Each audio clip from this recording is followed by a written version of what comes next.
And we are back with the third segment of the GSMC Basketball Podcast presented by the GSMC Sports Network. And in this third segment, we are going to be going over some off-season moves in the NBA that could turn out for the worst for certain teams that ended up doing this move. So we're going to go ahead and start with some honorable mentions. I got this from Bleacher Report, by the way. So it's inspired by Bleacher Report's article. So some sort of, let's see. Let's go ahead and go through this list and get the slides ready. So a couple of honorable mentions, like a couple of moves that could end up backfiring for certain teams is one, the Atlanta Hawks drafting Zachary Risacher as the number one pick. I'm not entirely sure if I'm sold on exactly how good Risacher is and how good Alex Sarr is. And I don't really know exactly which one was the better pick in the draft as of right now. And another thing that should be another honorable mention is after a foot injury, $90 million per year, Patrick Williams. Is that really the right price? The Bulls could regret that pretty quickly, though an $18 million flat deal could be a discount if Williams ends up blossoming as a player. Right now, they're sort of like betting on Patrick Williams to be good. And similarly, Obi Toppin's 4-year deal with the Pacers seemed a little bit high, 58 to 60 million, depending on incentives.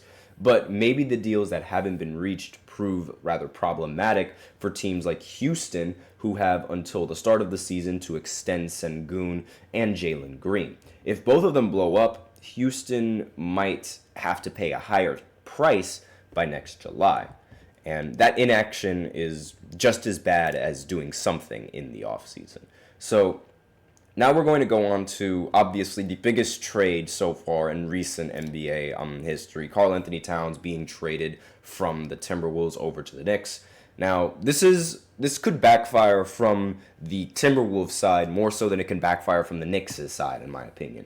So the Timberwolves, they were fresh off a Western Conference Finals appearance and 3 wins away from the NBA Finals, but they chose to break up the best team that they've ever had in the last 20 years. Let me rephrase that. They chose to break up the best team in the last 20 years.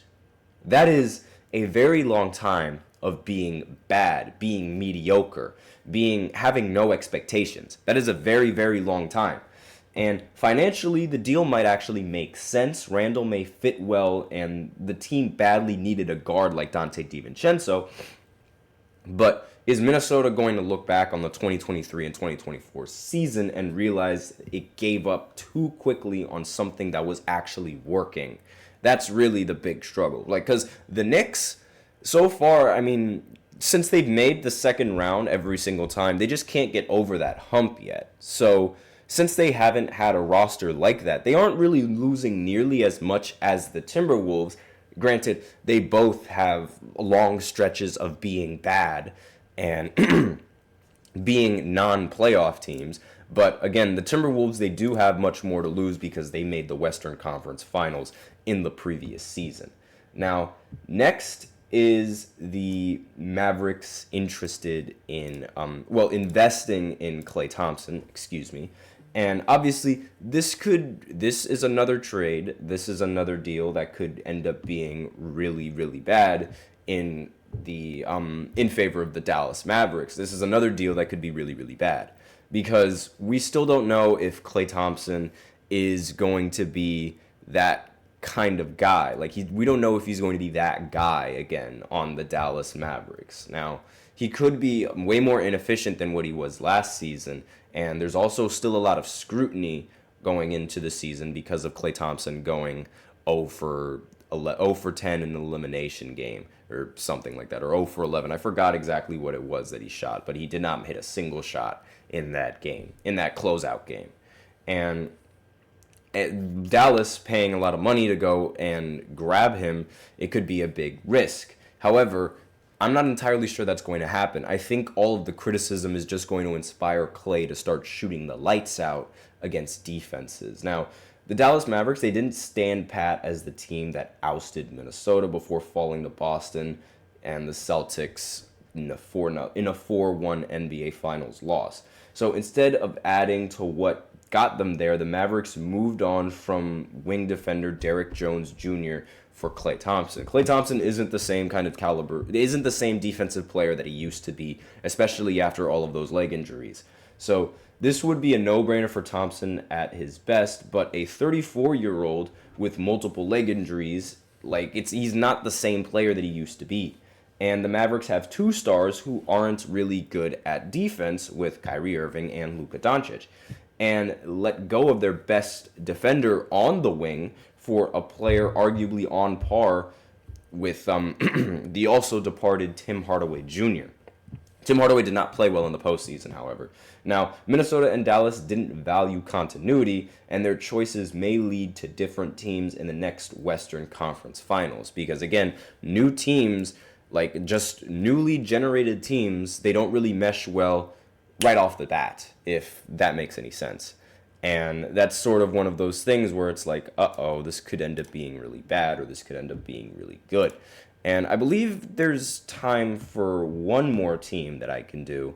Now, we're going to do the next team that is obviously could have big problems going into this next season. Talked about them for a while now, the Los Angeles Lakers. Now, the Los Angeles Lakers' inaction during the offseason could really, really be detrimental to this team and their success. And what do I mean by that? So, since they don't, I mentioned previously on the previous podcast that they lack depth at the center position. And the fact that they didn't bother going to acquire a center, it means they're going to be relying on Anthony Davis, more so now, especially because Christian Wood is injured. You guys just heard the injury report. And again, Anthony Davis he just came off of his most healthy season while also playing in the Olympics. So the chances of him getting injured this season with all the since the Lakers are going to rely on him heavily, I'm not entirely sure that's a reliable option. I don't know how I feel about that, because I obviously don't want Anthony Davis to get injured. That would be awful, as not just as a person, really. That would be awful as a human being. But it's really it's sort of like a bind that they're in, because they have to rely on him, but at the same time, if they do, then they might lose him for the whole season. You never know. And the rules of the NBA's new collective bargaining agreement were apparent in 2023, yet LA gave out multiple player options, D'Angelo Russell, Christian Wood, Cam Reddish, and the Lakers could have anticipated their payroll and roster flexibility ahead of July free agency, using others with cap space to dump unwanted salary, like the Detroit Pistons or the Charlotte Hornets, who helped other franchises do that.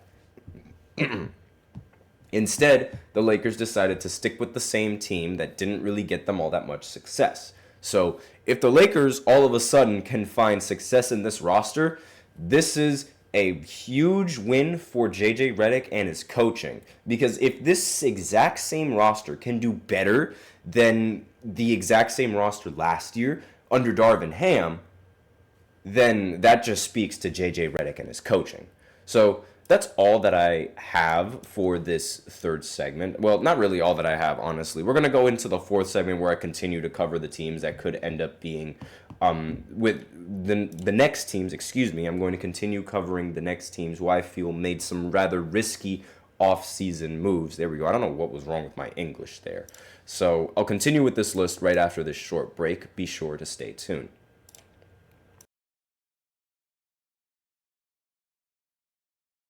For the best and latest podcasts available anywhere, go to the podcast app on your cell phone and type in GSMC to access free content-rich podcasts on health and wellness, book reviews, sports, entertainment, relationships, social media, movies, technology, finance, and even weird news. Subscribe and download the GSMC Podcast Network's family of shows, available everywhere podcasts are found.